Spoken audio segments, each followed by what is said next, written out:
आज हम बात करेंगे पाकिस्तान के 27वें संशोधन की। एक ऐसा संवैधानिक बदलाव जिसने वहां की सियासत और सत्ता की पूरी तस्वीर ही बदल कर रख दी। तो हुआ ये कि 13 नवंबर 2025 को एक संशोधन पास किया गया और इस एक संशोधन ने, आप कह सकते हैं, सत्ता का पूरा खेल ही पलट दिया और सेना का कंट्रोल पहले से कहीं ज्यादा मजबूत कर दिया। सवाल ये है कि इस संशोधन में आखिर ऐसा है क्या?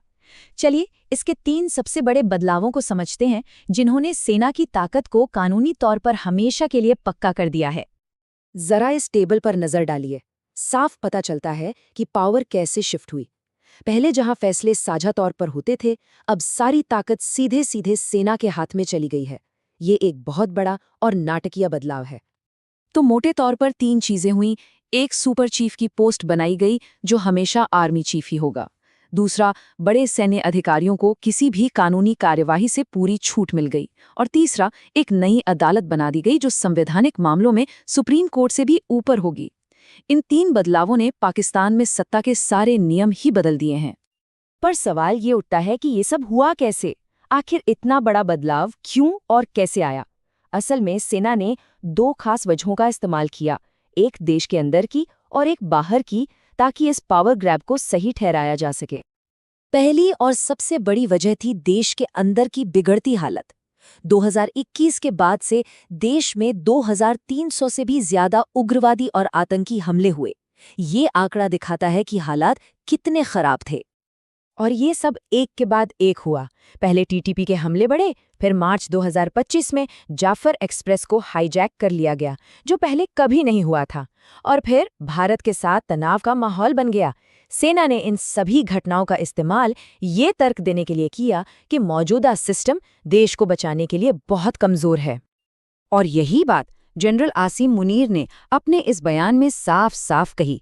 उन्होंने कहा, हम कब तक एक नरम राज्य की शैली में अनगिनत जानें कुर्बान करते रहेंगे।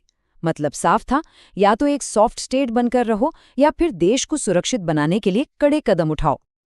अब जरा बड़ी पिक्चर देखते हैं। ये जो कुछ भी हुआ, ये अचानक नहीं हुआ।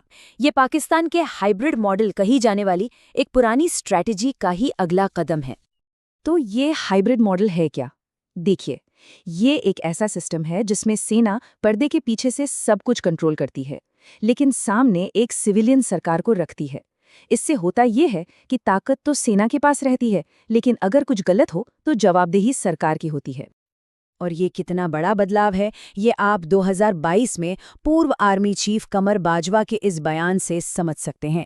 उन्होंने कहा था कि सेना ने खुद को राजनीति से दूर कर लिया है। और आज देखिए, हालात बिल्कुल उल्टे हैं।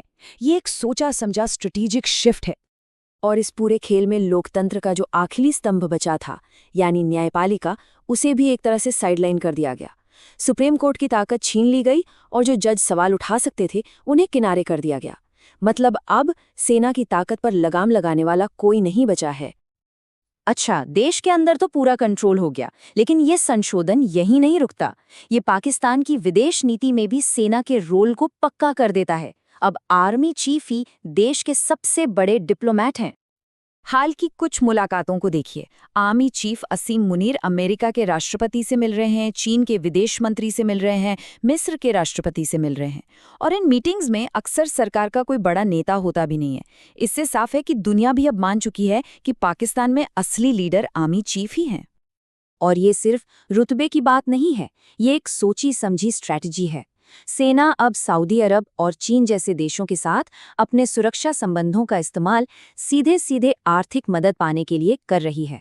यानी जो काम पहले विदेश मंत्रालय का था, वो अब सेना खुद कर रही है। तो 27वां संशोधन सिर्फ एक कानूनी बदलाव नहीं है, ये पाकिस्तान की पूरी बनावट और दुनिया में उसकी जगह को नए सिरे से तय करता है। और अब जब सेना की ताकत को संविधान में ही जगह मिल गई है, तो सबसे बड़ा सवाल यही है कि दक्षिण एशिया में लोकतंत्र और क्षेत्रीय स्थिरता का भविष्य क्या होगा।